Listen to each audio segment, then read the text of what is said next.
Hello guys, once again it's Matt and today we have another video. Thank you all my members and all my patrons. Make sure to subscribe. We're trying to hit 15,000 subscribers until the end of the year and let's get going. So today we had the update .42. So there's some minor things that were changed in here and I wanted to talk about missiles in general. So yeah, R-23T, R-24T and R-27T, they are basically it's hard to say. The flare resistance is the same, but the range to actually detect flares is decreased. So technically, the flare resistance is a little bit better, but it's not by much. That's what it means. Okay, and then the XS also got more ammo, which is nice. There is another thing that I wanted to talk about, and let's get to the game, and I wanted to explain a little bit playing the game as well. So here we have in the game, we have the MiG-23 here. Let's get the MiG-29. But yeah, the actual R-27ERs, the R-27Rs, the R-24Rs, R-23Rs, do they have INS? I don't think they do, but they're now working properly. So the INS of these missiles, they're actually working now. If you lose a lock, the target will, the missile will steer to the target. Before this little patch that we had, I think it was yesterday, the missile would just basically go straight, you know? And with the INS, it can actually try to steer on the general direction of the target. And then once it gets a lock or something, it will continue to track the target, right?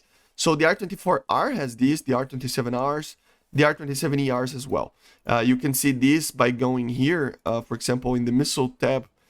You see there SAR, which is semi-active radar homing, MatAWG, which is basically the INS, and then the DATALINK. So not only the R-27s, right, they have not only the normal, INS, but they also have DATALINK. So yeah, as you see, for example, here, let me show to you guys, the R-24R, it only has the INS. So the R-24R, for example, if you lose a lock, it will just continue to try to go for the general direction. And the R-27R does that too, but it has another little thing. It has the data link. So the data link, it can actually be used with TWS, or even INS, if I'm not mistaken. The aircraft will try to tell where the missile needs to steer, kinda, but you still need to get a proper lock once the missile is close to actually get a hit on the target, okay? So it's a semi-Fox 3 missile, kinda, right? It's a mix between a Fox 2, a Fox 1 and a Fox 3, which is very funny and very fun. So let's go to a test flight and actually try the MLD with these new systems to see if it actually is working, and then the R-27s as well. So let's go for this, and yeah. So let's see if this works. I think let's wait for the target. It will be kind of hard to actually try this just due to the way that the burner of the R-24 is. So let's fire the missile, let's start to track, and then let's lose the missile to see. I mean, it's kind of going in the general direction, right? If you have, obviously, if you lose the lock, it even tried to hit the target there. So yeah, it's kind of working. I mean, it's really hard to actually know if it's properly trying to actually turn, right? Let's do a very off-bore shooting here to actually see if it would work. Let's see.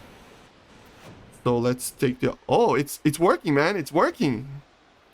And then you get a proper lock again. Let's see if it tries to go. I mean, it was already past the target, I think. But still, as you saw, it worked pretty well. So the missile will continue to turn even if you lose the lock. This is the INS working, okay, guys? So if you lose the lock, the missile will try to continue to steer to that target without any proper guidance, right? Of course, as you saw, it is not precise. It is just making sure that the missile will not lose that much energy when you get a relock. It's basically that. So very, very cool. Let's test it out, the R-27Rs and ERs, because they're supposed to be better than that. They are, actually, we already know, but still. So here we are with the R-27 and the MiG-29. Let's test it out again. We will try to do two things. Test it out the INS first, and then we test the data link. The data link, I already know that it works because I tested in other aircraft, right? So, come on, radar. Oh no, it's not locking because it's further away, obviously. I mean, it's going to take so much time for me to get a proper lock that... So yeah, let's try to do this. So shoot the missile and then we lose lock. Yeah, it continues to track, as you see. And if you try to reacquire the lock, it will try to just go for the target again. But as you saw, the turning continued even after I lost the lock, basically. So yeah, the INS is working. It's telling the missile to continue to that path. And the missile is continuing to fly over here, which is funny. But it is just continuing to actually try to turn to that target, right? So yeah, pretty good. And now let's test the INS, the data link. The data link can be used for two things. It can be used for very, very long range shots, like past 40 kilometers, basically, that will be with just a normal lock. Or it can be used with the TWS. So for example, let me just show to you guys how it would work, kinda. So for example here, it is going to be difficult, but as you see, the missile is trying to get closer to the target because with the TWS, it is getting and you just change the lock, of course, for the normal target then.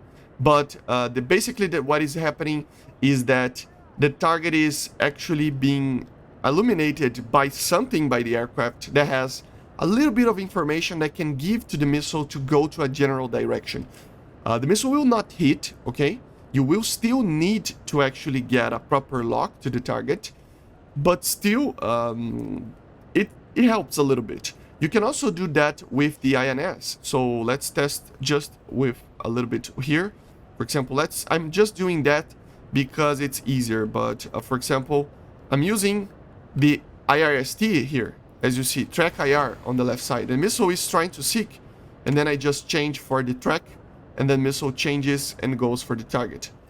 So yeah, it is using something that the radar system or the weapon systems of the aircraft have to actually get a little bit of information on where the target is, kinda, right?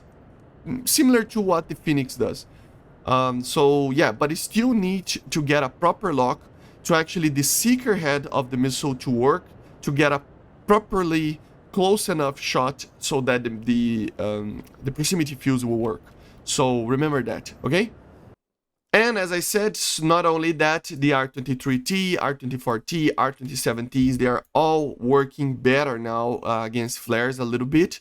You're probably not going to feel too much. It's more due to the range, but still their seeker is a little bit better now. So go out there and test it.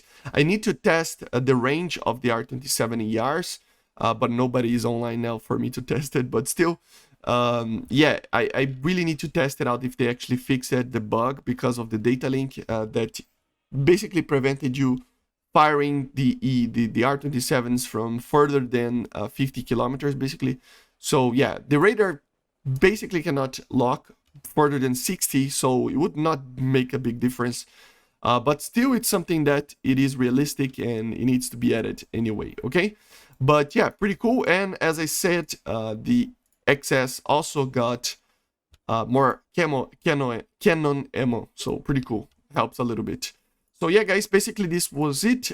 Just showing a little bit of the changes on the game. And I see you guys on the next one.